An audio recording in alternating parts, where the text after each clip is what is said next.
میرے محترم بزرگوں اور بھائیوں اور عزیز نوجوانوں، اللہ تعالیٰ نے انسانوں کو جائز خواہشات پوری کرنے کے لیے ایک طریقہ متعین کیا ہے۔ زمانہ جاہلیت میں اور آج کی نئی جاہلیت میں انسانی خواہشات پوری کرنے کے بہت سارے طریقے ہیں، رائج ہیں،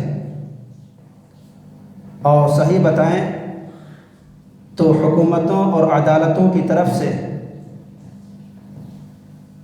انسانی خواہشات اور شہوت پوری کرنے کی آزادی بھی دی جا رہی ہے۔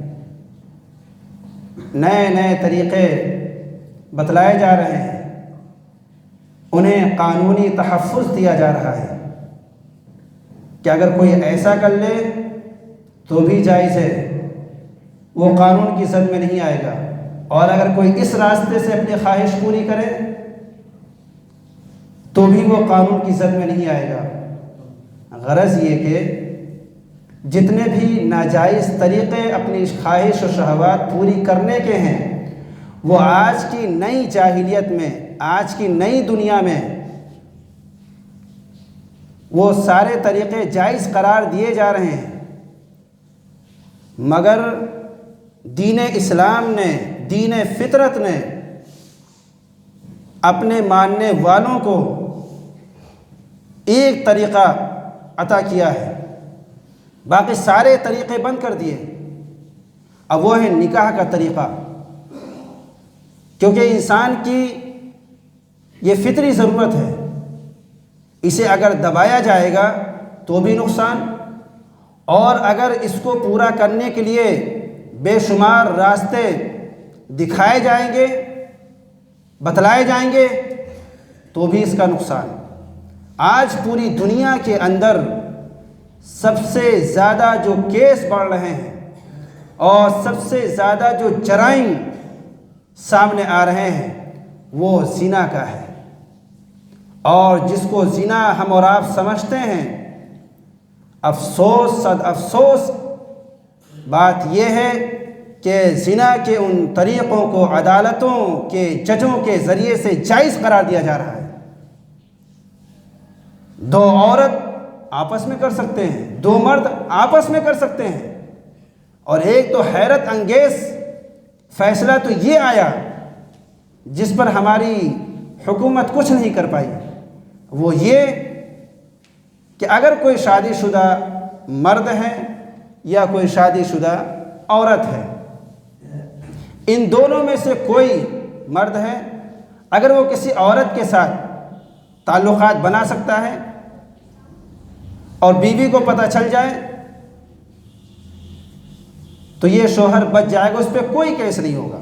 اسی طریقے سے اگر عورت جو کہ شادی شدہ ہے وہ کسی سے اگر تعلقات بنا لے اور شوہر کو پتہ چل جائے تو کوئی کیس نہیں بنے گا۔ اس کی اجازت ہماری عدالتوں نے دی ہے، اور یہ فیصلہ مذہب اسلام ہی نہیں، دنیا کے اندر جتنے مذاہب پائے جاتے ہیں ان مذاہب کے اصول و اقدار کے خلاف ہے، مگر جب آزادی کا نشہ چڑھ جائے تو فیصلے ایسے ہی ہوا کرتے ہیں۔ اور آپ جانتے ہیں کہ عورتوں کو ہر فیلڈ میں جانے کی اجازت ہے، کاروبار کر رہی ہیں، ملازمت کر رہی ہیں، اور ہر میدان میں ہے وہ، اور کوئی اگر اپنی مرضی سے اس طرح تعلقات بنا لے تو اس کا شوہر کچھ بھی نہیں کر سکتا، کیونکہ اس ناجائز تعلقات کو یہاں کی عدالت نے صحیح ٹھہرایا ہے آزادی کے نام پر، مگر اسلام نے یہ سارے طریقے بند کر دیے ہیں، ناجائز و حرام قرار دیا ہے، سوائے ایک طریقے کے، اور وہ ہے نکاح۔ قرآن کریم کی جو آیت میں نے شروع میں پڑھی ہے، وَأَنكِحُوا الْأَيَامَ مِنكُمْ وَالصَّالِحِينَ مِنْ عِبَادِكُمْ وَإِمَائِكُمْ إِنْ يَكُونُوا فُقَرَاءَ يُغْنِهِمُ اللَّهُ مِنْ فَضْلِهِ وَاللَّهُ وَاسِعٌ عَلِيمٌ۔ قرآن مجید ترغیب دے رہا ہے کہ تم میں سے جو بے جوڑ ہیں، جن کا نکاح نہیں ہوا ہے، مرد ہو یا عورت ہو، لڑکا ہو یا لڑکی ہو، یا یہ کہ بیوی کا انتقال ہو گیا ہو یا شوہر کا انتقال ہو گیا ہو، اس کی وجہ سے وہ سنگل رہ گئے، تو قرآن کہتا ہے کہ ایسوں کا نکاح کر دیا کرو جو نکاح کرنے کی صلاحیت رکھتے ہیں، استعداد و طاقت رکھتے ہیں، ان کا نکاح کر دیا کرو۔ مال کے کم ہونے کی وجہ سے یا غریب ہونے کی وجہ سے نکاح کو مت ٹالو۔ ان یکونوا فقراء، اگر وہ فقیر ہوں گے، غریب ہوں گے، یغنیہم اللہ من فضلہ، تو اللہ تعالیٰ انہیں اپنے فضل سے غنی کر دے گا، مال والا بنا دے گا۔ نکاح کو محض اس بنیاد پر ٹالا نہیں جا سکتا، تاخیر نہیں کی جا سکتی کہ ابھی پیسے کم ہیں، ابھی تو 1 ہی لاکھ روپے جمع ہو چکا ہے، یا یہ کہ بہت زیادہ غریب ہے، تو یہ اللہ پاک کا وعدہ ہے کہ نکاح کے بعد اسے غنی کر دے گا۔ کیوں؟ کیسے؟ یہ انسان کی فطرت ہے، جب اس کے اوپر ذمہ داری آتی ہے، ذمہ داری جب اس پر ڈالی جاتی ہے تو اس کے اندر احساس پیدا ہوتا ہے، اور جب تک اس کے اوپر ذمہ داری نہیں ڈالی جاتی ہے لاؤبالی پن کا شکار رہتا ہے۔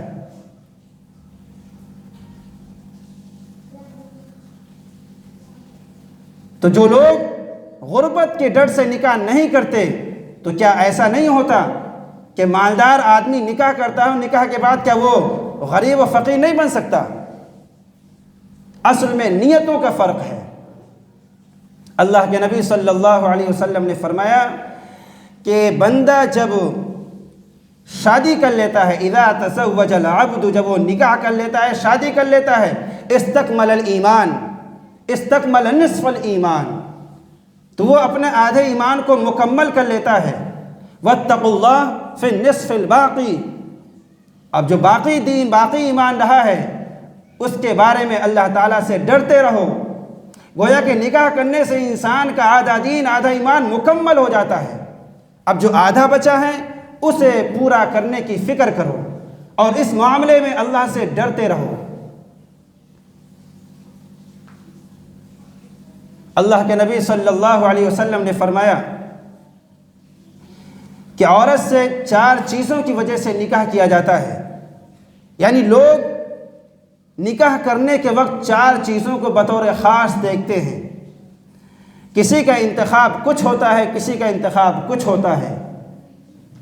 آپ صلی اللہ علیہ وسلم نے فرمایا کہ عورت سے 4 چیزوں کے ذریعے، 4 چیزوں کی بنا پر نکاح کیا جاتا ہے۔ پہلی چیز مال، اور دوسری چیز حسن و جمال، خوبصورتی، اور تیسری چیز حسب و نسب، ذات برادری، اس کا نسب کیا ہے، حسب کیا ہے، اور چوتھی چیز دینداری۔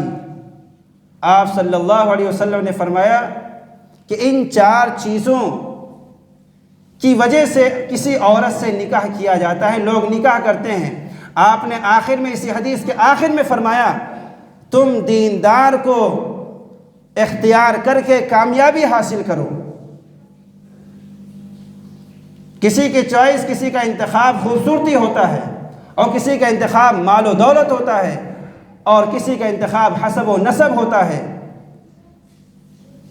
دینداری کس کا انتخاب ہوتا ہے؟ کسی کا نہیں ہوتا۔ یہ خواہش تو ہوتی ہے کہ ساری 3 چیزیں رہے اور چوتھی چیز دیندار بھی ہو، لیکن کوئی یہ نہیں سوچتا اور فکر نہیں کرتا کہ پہلے دیندار ہو، اس کے بعد میں اگر کچھ ہو تو ٹھیک ہے، نہیں تو ہم دینداری کی بنا پر نکاح کر لیں گے۔ آپ صلی اللہ علیہ وسلم نے فرمایا کہ دینداری کو ترجیح دو اور کامیابی حاصل کرو۔ اسی لیے اللہ کے نبی صلی اللہ علیہ وسلم نے ایک اور حدیث میں بیان فرمایا کہ یہ ساری دنیا ساز و سامان ہے، متاع ہے، اور بہترین سامان، بہترین نعمت اور دولت المرأۃ الصالحہ، نیک عورت، نیک بیوی ہے۔ جس کو نیک بیوی مل جائے ساری کائنات اسے مل گئی۔ اللہ کے نبی نے یہی بات ارشاد فرمائی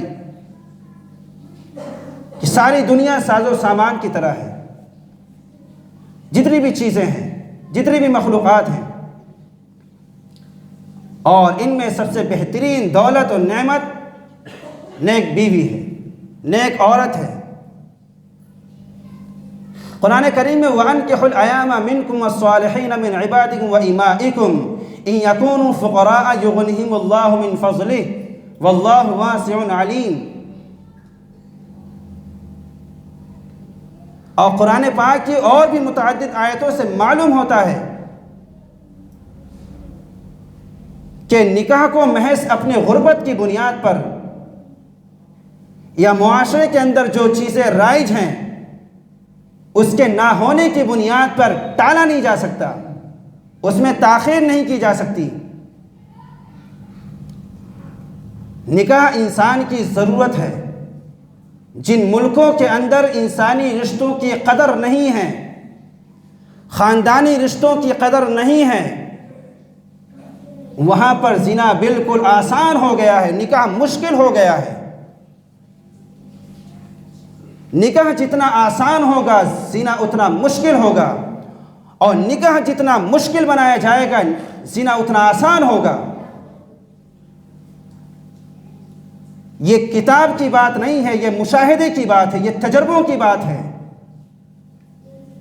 کتاب میں جو لکھا ہوا ہے سو لکھا ہوا ہے، مگر واقعات یہی بتاتے ہیں، مشاہدات یہی بتاتے ہیں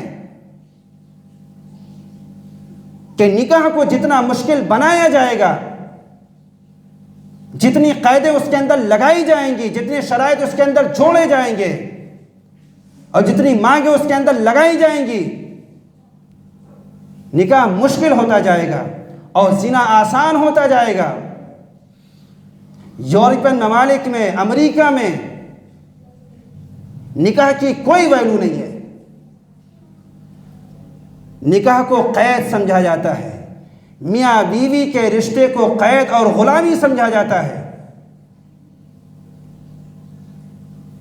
اور وہاں کی عورتوں کو دل و دماغ کے اندر یہ بات بٹھا دی گئی ہے کہ تم آزاد ہو، مردوں کی طرح تم بھی کما سکتی ہو، تم بھی زندگی کے ہر میدان میں آگے بڑھ سکتی ہو، تم مردوں سے کسی چیز میں کم نہیں ہو۔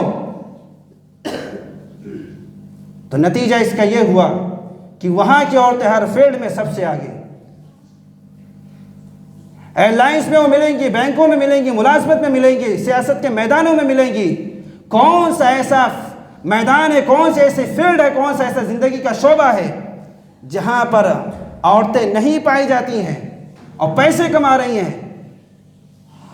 تو جب ان سے شادی بیاہ کی بات کی جاتی ہے تو جواب عموماً یہ ملتا ہے، ان کا جواب یہ ہوتا ہے کہ مجھے شادی کرنے کی کیا ضرورت ہے، میں تو خود کما رہی ہوں، مجھے کسی کا بوجھ بننا یا کسی کی غلامی میں جانا، قید ہونا مجھے منظور نہیں ہے،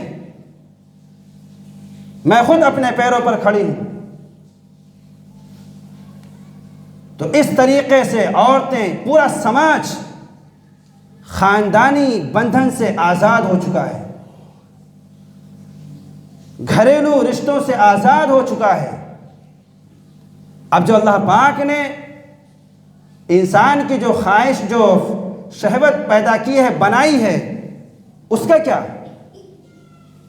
تو اس کے لیے وہ تمام ناجائز طریقوں کو بالکل لیگل قرار دے دیا گیا ہے، قانون کے ذریعے سے، عدالت کے ذریعے سے۔ تو اب شادی بیاہ کی کوئی ویلو، حیثیت، قدر و قیمت نہیں رہ گئی۔ اب لوگ دوسرے راستوں سے اپنی ضروریات پوری کر لیتے ہیں، اپنا کماتے ہیں، اپنا کھاتے ہیں۔ اس کا نتیجہ یہ نکل رہا ہے، اس کا نتیجہ یہ نکل رہا ہے کہ ولد الزنا کی تعداد ہمارے ملک سے کہیں زیادہ، ایشیائی ممالک سے کہیں زیادہ امریکہ اور یورپین کنٹری کے اندر پائی جاتی ہے۔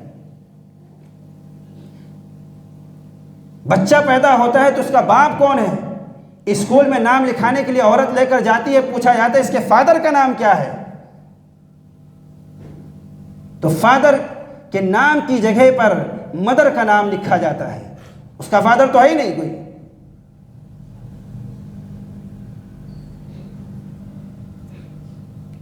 وہاں کا پورا سماج جہنم بن چکا ہے۔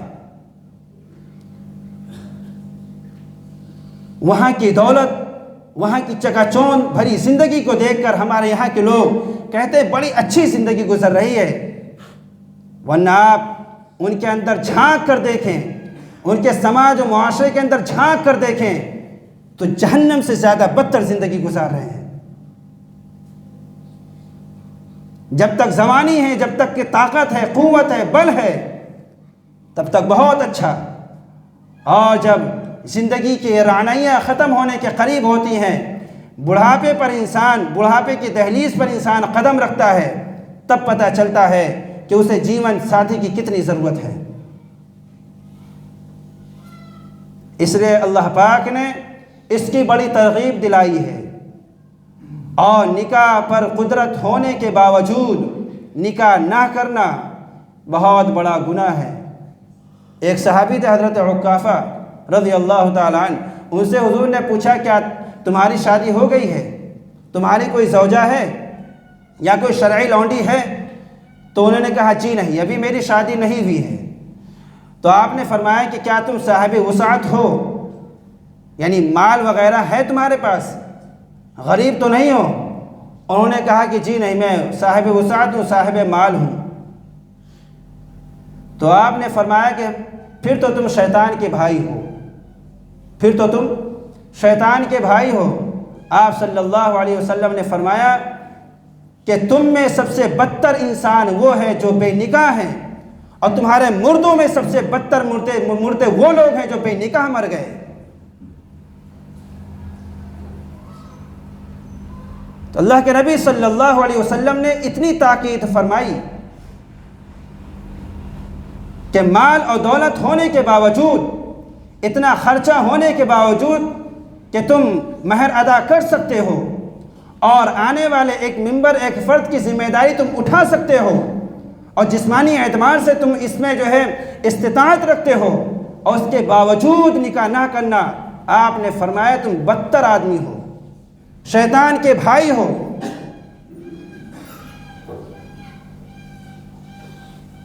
اگر کسی کے پاس، نکاح کے بھی کئی شرائط ہیں، اگر کسی کے پاس اتنا مال نہیں ہے کہ جو وہ مہر میں ادا کر سکے، اتنا مال اس کے پاس نہیں ہے کہ جو وہ مہر معجل کے طور پر ادا کر سکے، بیوی کو دے سکے، اور جو واجب جو خرچے ہیں، ان خرچوں کو پورا کرنے کے لیے اس کے پاس پیسے اگر نہیں ہیں، تو ایسے شخص پر نکاح فرض نہیں ہے۔ لیکن ان تمام چیزوں کو حاصل کرنے کی کوشش کرے، اور جب تک یہ چیزیں حاصل نہ ہو جائیں، نکاح پہ قدرت جب تک کہ حاصل نہ ہو، اللہ کے نبی صلی اللہ علیہ وسلم نے فرمایا فعلیہ بالصوم، تب تک وہ روزہ رکھا کرے، تب تک وہ روزہ رکھا کرے، اور جب وہ نکاح کے لائق ہو جائے تب وہ نکاح کر لے، اور جب تک لائق نہ ہو تب تک وہ روزہ رکھے۔ فَإِنَّهُ لَهُ وِجَاء، یہ روزہ رکھنا شہوت کے زور کو توڑ دیتا ہے۔ یہ رسول پاک صلی اللہ علیہ وسلم نے بہت آسان علاج بتایا ہے کہ روزہ شہوت کے زور کو توڑ دیتا ہے۔ بچے بالغ ہو جائیں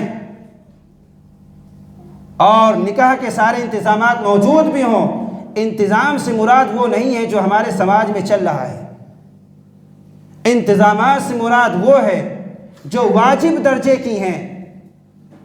مثلا ایک خلوت گاہ ہونی چاہیے، رہنے کے لیے ایک اسپیشل اس کا کمرہ ہونا چاہیے، اور اس کے کھانے اور کپڑے کا انتظام، اتنا اگر انسان کر سکتا ہے تو اس پر نکاح واجب ہے۔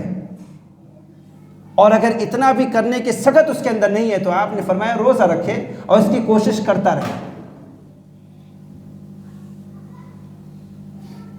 عام طور پر عموماً یہ دیکھا جاتا ہے کہ ضروری جو نفقات ہوتے ہیں، ضروری جو خرچے ہیں، اتنا ہوتے ہوئے بھی نکاح میں تاخیر کی جاتی ہے، محض اس بنیاد پر کہ اس کی نوکری کہیں پر لگ جائے، پرائیویٹ پہ تیاری نہیں ہے، سرکاری مل جائے، 30 سال 35 سال 40 سال کی عمریں ہو جاتی ہیں۔ اور یاد رکھنا چاہیے کہ اگر اولاد اس طرح کے کسی گناہ میں مبتلا ہو جائے تو اس کے ذمہ دار اس کے ماں باپ ہیں، اس کے گنہگار اس کے ماں باپ ہیں، کیونکہ شریعت نے جو نکاح آسان بنا کر دیا ہے اور اس کا حکم دیا ہے، اس نکاح کو ہم نے اپنے خانہ ساز رسومات کی وجہ سے بہت ہی ٹف بنا دیا ہے، بہت مشکل بنا دیا ہے کہ ایک سادھارن انسان کا بچہ شادی کر ہی نہیں سکتا۔ اور یہ بھی بڑے سماج کی ایک کڑوی حقیقت ہے کہ جن کا مالی بیک گراؤنڈ تھوڑا سا کمزور ہے تو اپنے ناجائز شرعی ناجائز کے طور پر جو شرعاً ناجائز ہیں ان ارمانوں کو پورا کرنے کے لیے اس میں تاخیر کرتے ہیں اور قرضے بھی لیتے ہیں۔ دیکھا تو یہ بھی گیا ہے کہ کچھ ڈھول تاشے بجانے کے لیے، ڈی جے بجانے کے لیے اس کا انتظام کیا جاتا ہے، قرضے لیے جاتے ہیں اور اس کے لیے 10-20 دن، مہینہ 2 مہینہ 6 مہینے تاخیر کی جاتی ہے شادی میں، تاکہ یہ ناجائز ارمان ہم پورے کر لیں۔ تو جن کا مالی بیک گراؤنڈ تھوڑا کمزور ہوتا ہے وہ بھی کسی سے پیچھے نہیں ہے، وہ بھی جائز ناجائز ہر طرح کی خواہشات اور ارمان پورے کرتے ہیں۔ تو نکاح کو مشکل بنانے میں پیسے والوں کا جہاں بڑا کردار ہے، وہاں سادھارن انسان کے لوگوں کا بھی بہت بڑا کردار ہے۔ تو نکاح جتنا مشکل ہوگا زنا اتنا آسان ہوگا، اس لیے اس بات پر تاکید ڈالنی چاہیے اور زور دینا چاہیے کہ نکاح کو آسان بنایا جائے، نکاح کو آسان بنایا جائے۔ نکاح جتنا آسان ہوگا سماج کے اندر سے برائیاں اتنی زیادہ ختم ہوگی اور مدد ملے گی۔ کتنے ایسے واقعات پیش آتے ہیں چھیڑ خانی کے، شرارت کے، خباثت کے، جن کی وجہ یہی ہوتی ہے۔ آنکھوں کی حفاظت کیسے ہو سکتی ہے؟ کالے چشمے لگا کر۔ آنکھوں کی حفاظت، شرمگاہوں کی حفاظت نکاح کے سوا ہو ہی نہیں سکتی۔ آپ اس کو کسی خانقاہ میں زندگی بھر کے لیے ڈال دیجئے کسی نوجوان کو، لیکن اگر وہ بے نکاح ہیں تو وہ بے نکاحی کی صورت میں جو گناہ ہوتے ہیں اس سے وہ بچ ہی نہیں سکتا الا ماشاء اللہ۔ ایک مرتبہ مطلب تنہائی، لڑکی اور لڑکے، مرد یا عورت اگر تنہائی میں ہوں، بات کر رہے ہوں یا ویسے بھی چاہے ملازمت ہو یا کہیں بھی ہو، حضور نے فرمایا تیسرا شیطان ہوتا ہے۔ لڑکے لڑکی کی تنہائی اور بیچ میں شیطان نہ ہو، ایسا ہو ہی نہیں سکتا۔ شروعات باتوں سے، سلام دعا سے ہوتی ہے اور پھر انجام وہاں تک پہنچتا ہے جہاں تصور نہیں کر سکتے۔ ہمارے اپنے مسلم سماج کے کتنے بچے صرف اسی وجہ سے جیلوں کے اندر ہیں، غیروں سے ناآشنائی کی سزا کاٹ رہے ہیں۔ حکومت نے قانون بھی بنا دیا ہے جو کہ غلط تھا اور حقیقت کے خلاف تھا، لیکن اس کے باوجود بھی مسلم نوجوان ہوش کے ناخن نہیں لے رہے ہیں۔ کیوں؟ ماحول ایسا ہی ہے، کوچنگ سینٹروں کا ماحول ویسا ہی ہے، کالج یونیورسٹیوں کا ماحول ایسا ہی ہے، خود ہمارے شادی بیاہ کا بھی ماحول ایسا ہی ہوتا ہے۔ بے پردہ لڑکیاں، بے پردہ عورتیں آتی جاتی رہتی ہیں اور جوانوں کی جو ہے نگاہوں کا شکار بنتی رہتی ہیں۔ بے پردگی شادی بیاہ میں عام ہے۔ اللہ تعالی ہم سب کو صحیح سمجھ کی توفیق نصیب فرمائے اور جو باتیں کہی گئی ہیں اس پر غور کرنے کی توفیق عطا فرمائے، سنت عطا کریں۔